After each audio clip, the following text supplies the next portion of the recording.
Hi, Mr. Richards here. Today's lesson is on factor linear expressions, and our objective is to use properties of mathematics to factor linear expressions. Our real-world link is yard sale. A rectangular yard is being separated into 4 equal size sections for different items at a yard sale. The area of the yard is 8x plus 12 square meters. Question 1. How can you find the area of each section of the yard sale? Well, if your total area was 12 and you're dividing it into 4 equal sections, you would just take 12 divided by 4. So similarly, can't pronounce that word, you can take your area of 8x plus 12 and say, let's take 8x plus 12 and let's divide it by 4.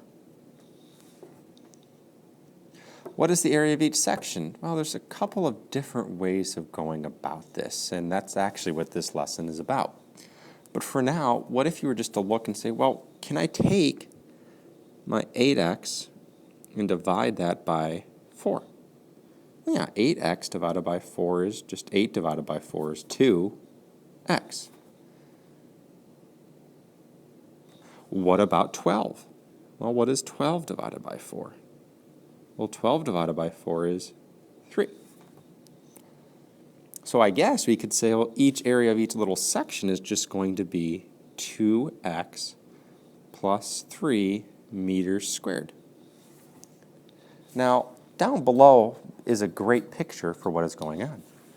The algebra tiles represent the area of the entire yard sale. Fill in the length and the width. Write an expression that represents the area in terms of the length and width of the model. Well, each section here you can see is 2x plus the 1, 2, and 3. So going across, we have 2x plus 3. And that is taking place 1, 2, 3, 4 times. So we're going to have 4. Now, the expression that represents the areas in terms of length and width, well, length times width, you could do something like 4 times 2x plus 3. Now, our goal today is going to be to take expressions such as 8x plus 12 and do something called factoring to get this down to 4 times 2x plus 3. Earlier in the chapter, you learned about the distributive property. This section is almost the opposite of the distributive property. Our first part here is to find the GCF, the greatest common factor, of monomials. What is a monomial, you may ask? Well, it is a number, variable, or product of a number and one or more variables. And you have examples here. 25 is a number, x is a variable, or the product, 40x. What's not a monomial? X plus 4, or 40x plus 120. Notice you have the addition here, and that's going to make it not a monomial.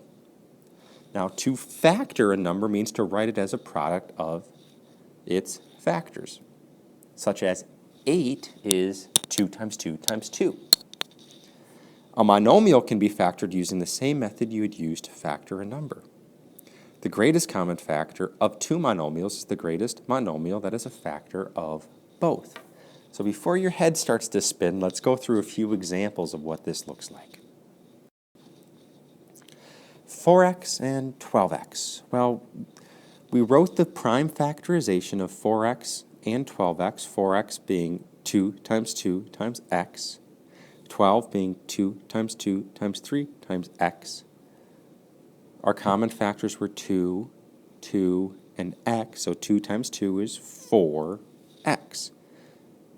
18 and 20, or 18a and 20ab. 18 is 2 times 3 times 3 times a.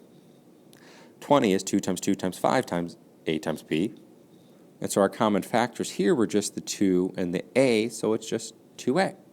You might be asking yourself, wait a minute, I remember doing something similar to this the last few years. How are we getting these 2, 3, 3 and the 2, 2, 5? Well, let's look at the 12 and 36 for a clue. You may have remembered in the past making tree diagrams. So 12 would be something like the product of 2 and 6. And 6 is the product of 2 and 3. So we have 2, 2, and 3 as our numbers. And as you can see over here in our list, we have our 2, 2, and 3. And what's different here is we're bringing in the C and the D. And for 36, again, there's a lot of different ways to start these problems. You could start with 6 times 6. You could start with 2 times 18. You could start with 4 times 9. It doesn't matter how you start these, which factors you choose to start. It all depends on how you finish, and you should finish the same, with 4 being 2 times 2 and 9 being 3 times 3. And I hope this is ringing a bell. Now, 2, 2, 3, and 3, and then of course our CD. And to bring this all together now, we have the common factors of 2, 2, 3, CD. And so 2 times 2 times 3 is 12, and then we just bring in our CD. Now, why are we doing this? This will help us eventually to factor linear expressions. So let's find the GCF of each pair here with 12 and 28C. And again, I think the easiest way for now is to start with our tree diagrams. So we could have 12 being 3 times 4, or you could do 2 times 6, but we'll do 3 times 4 here.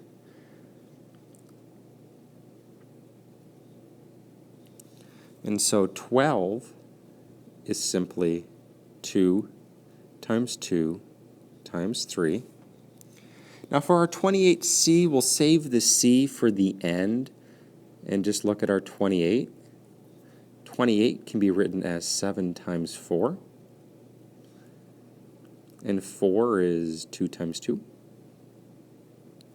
And so for 28, we can write, okay, 28 is 2 times 2 times 7, but don't forget that C. Now, where are our common factors? We have, and actually I should write this as 28C there. Our common factors, we have our 2 here and 2 there. We don't have a match for the 3 on the bottom. We don't have a match for the 7 or the C on top. So our GCF here is simply going to be 2 times 2, which is 4. And that's how you do it. What about 25x and 15xy? Well, let's take a look at 25. 25 can be written as 5 times 5, and those numbers cannot be broken down any further. And for 15xy, let's look at the 15.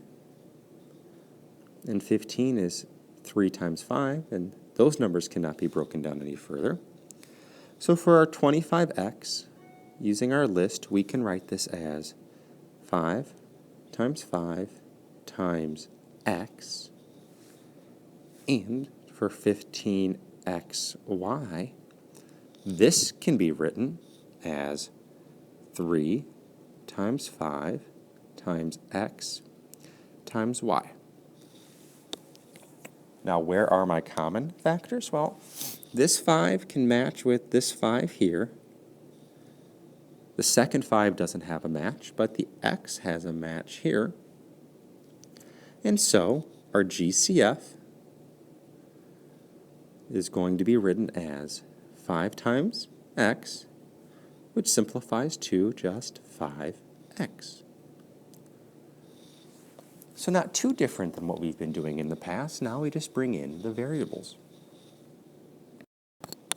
Our last GCF example was 42mn and 14mn. So, again, if I start with the tree diagram for 42, 42 can be written as the product of 6 and 7, since 6 times 7 is 42. 7 is a prime number and cannot be broken down any further. And 6 can be broken into 2 times 3. Now I want to show you something just a little bit different, something we've practiced in the past, and that is with Venn diagrams.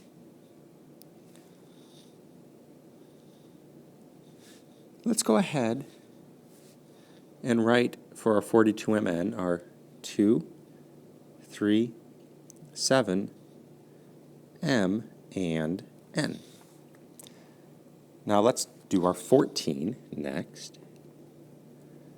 And we have 2 times 7 being 14.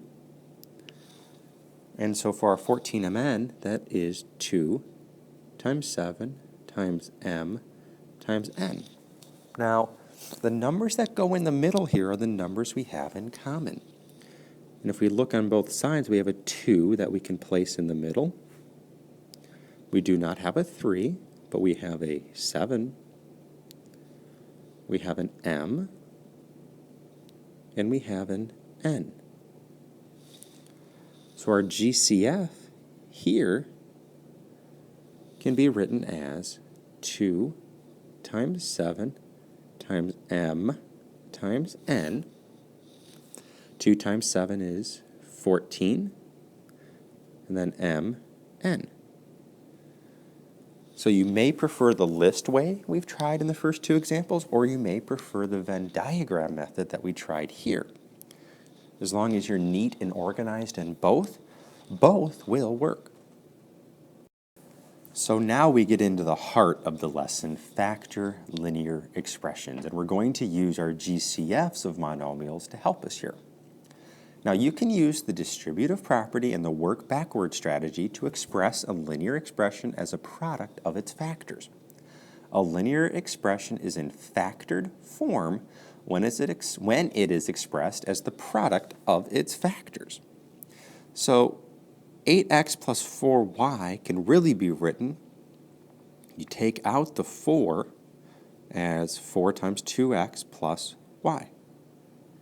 So you're using the distributive property here, or the backwards distributive property if there were such a thing, to write these in factored form. And you have two different methods for using this. You could use method 1, which is a model, which we saw in the first example here with our yard sale, where with 3x plus 9, we can break that into 3 rows of an x plus 3. So we can write that then as 3 times x plus 3. Or we could use the GCF method, which we just practiced finding GCFs, where 3x is 3 times x, 9 is 3 times 3, and so our GCF is 3. And what you're going to do here is say, well, 3 times what is 3x? Well, 3 times x. And then 3 times what is 9? Well, 3 times 3 is 9. And then you reorganize this saying, okay, these 3's are just a 3 times x plus 3. So 3x plus 9 is 3 times x plus 3. And the neat thing here, as it says, you can always check your factored answers by multiplying your factors out. So if you did 3 times x, that would be 3x. 3 times 3 would be 9, so it would be 3x plus 9. So you always have a way of checking your work here. Now, sometimes you cannot factor your expression, such as 12x plus 7y. When you look at the greatest common factors of 12x and 7y, there are no common factors. And so when there are no common factors, you can write cannot be factored as your answer. So now we have our first expression, 4x minus 28.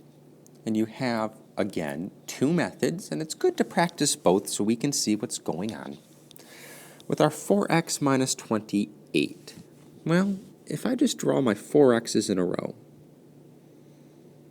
1x, 2x, 3x, and then 4x, is there a way for me to break 28 down into rows of 4? Well, let's go. 1, 2, 3, 4, 5, 6, 7, 8, 9, 10, 11, 12, 13, 14, 15, 16, 17, 18, 19, 20, 21, 22, 23, 24, 25, 26, 27, 28. And all those, of course, are ones. I'm not going to write all the ones in here, but you certainly could if you had a little bit of free time on your hand. So what do I have here? Well, I have x plus, well, going across 1, 2, 3, 4, 5, 6, 7. X plus 7. And I have 4 rows of this. So I could write this as 4 times x plus 7. So sometimes models are convenient, but even on an example like this, where we had 28 as our constant, that's a lot of drawing. So I think ultimately, while the picture method, the model method, is good to see why this works, ultimately method 2 is where we should all try to be by the end of these lessons. So using the GCF. Well, let's look for the GCF of 4x and 28. Well, for 4x, we can say, okay, 4 is 2 times 2. And for my 28, I have 4 times 7. And my 4's, again, 2 times 2. And so now for my 4, or at least my 4x, we have 2 times 2 times x. For my 28, I have 2 times 2 times 7. Now what is my common factor, my greatest common factor? We have 2's here and 2's here. So my GCF is simply, now it's not going to be 2 times 2 times 2 times 2. It's just 2 times 2, which is 4. Now, here's how we factor. For 4x minus 28, what we can do is to say, I'm going to take my GCF of 4. And if I write this as 4 times something, now this is subtraction here, so minus 4 times something else. We're looking to fill in those somethings. So 4 times what gets you to 4x? Well, that would be 4 times x is 4x. And 4 times what is 28? Well, if you're struggling, 28 divided by 4 could get you there as well, and that is 7. Now, to write our factored expression, this is going to be 4 times that x minus 7. And so my final answer here is 4 times x minus 7, just as in the model. So if we recap this one, we found the GCF was 4. Then we asked ourselves, 4 times what was 4x? 4 times what is 28? And we can regroup this here to factor for our final answer. What about 3x plus 33y? Well, let's actually skip right down to method 2. If I look at 3x, well, 3x is just going to be 3 times x. Really don't need a tree diagram to break down the number 3. But you may, for 33, it may be helpful to see this as 3 times 11. So 33y is just 3 times 11 times y. And my only common factor here is 3. So my GCF is equal to 3. Where does that get me? Well, we can look at the expression 3x plus 33y and now say, okay, this is going to be 3 multiplied by something plus that greatest common factor, 3, multiplied by something else. And this is where you just kind of have to think through it. 3 times what is 3x? Well, 3 times x.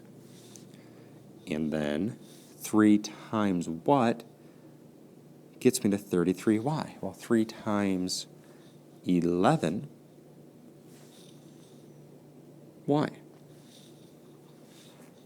Now you can also look over here and go, wait a minute. This x is this x. And this 11y that was left over is this 11y that's left over here. That is true as well. So, when I go now to finish this, we're going to keep our greatest common factor 3 out, and we then have x plus 11y. And that, in fact, is my final answer of 3 times x plus 11y. So again, we have our GCF of 3 multiplied by, really, well, the x and then the 11y. And sometimes, no matter what you do, you just can't factor this. And the more you solve these, the more you'll see these right away. I mean, we still need to do our due diligence and write this out. So 4x is equal to 2 times x. And 35 is 5 times 7. And again, I'm not going to accept an answer of cannot be factored if you have not shown your work. Now, once you've written out your factors, you go, wait a minute, this cannot be factored because I can't group any of these. Then, and only then, can you write your answer of cannot be factored. However, if you write an answer of cannot be factored without showing the work, well, you know what's going to happen. And we'll finish today with the word problem. The drawing of the garden at the right has a total area of 15x plus 18 square feet. Find possible dimensions of the garden, and you can see where we have our 15x plus 18. Well, let's factor this. Let's factor our 15x plus 18. Well, our 15x is going to break down into 3 times 5. So our 15x really equals 3 times 5 times x. And our 18, if you break it down, is 2 times 9. And 9 is 3 times 3.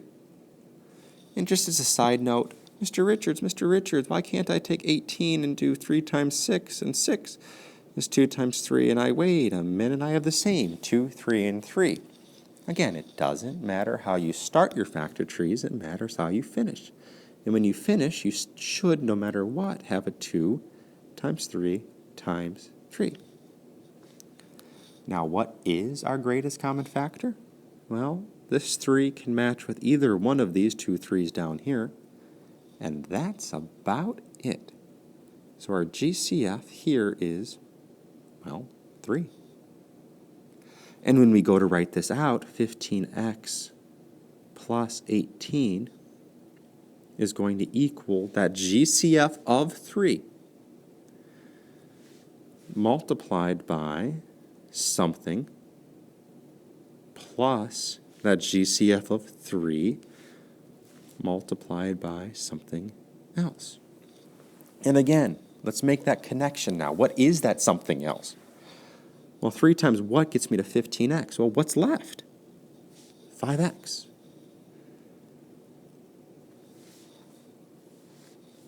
And 3 times what gets me to 18? Well, what's left? The 2 times the 3. Well, what is 2 times 3? 6. And that should now make sense. 3 times 5x is 15x. 3 times 6 is 18. And so we have our final answer of 3 times 5x plus 6. So my possible dimensions here, really, you could say this is a 3 by a 5x plus 6 garden. Again, my possible dimensions are 3 feet by 5x plus 6 feet. Now that is it for this lesson. Good luck.